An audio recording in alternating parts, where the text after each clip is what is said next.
Hi, and happy Monday.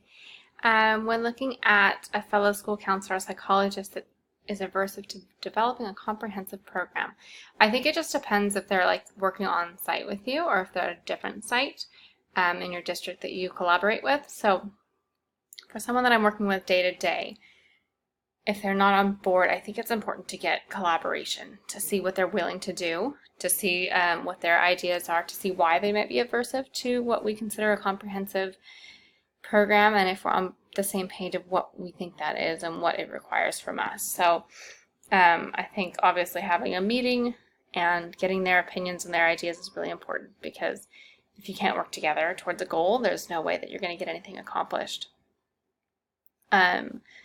I think it's also important to produce statistics or a plan, to come up with something and then sit down and dissect it with the other person to see what it is that they're not willing to do and why, because that they might have a different viewpoint and they might have some very valid ideas.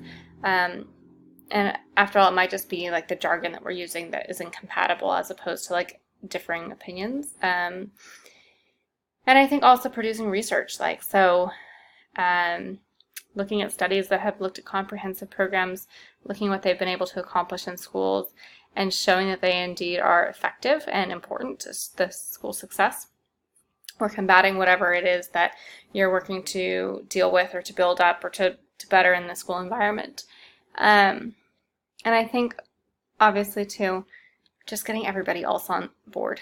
So if they're not on board, but your principal, vice principal, other staff, teachers, support staff are all on board, if you get them all in a room and show them that they're the one sinking anchor when everyone else is trying to get the ship afloat, it's going to have an impact on them. And then it's almost on them to defend their reason that they don't want to develop a comprehensive program or go along with it, why they're working against it, as opposed to them having the final say. So hopefully that would be enough to convince them to support it, and if not, then you just have to pick up the slack and let your actions speak for themselves.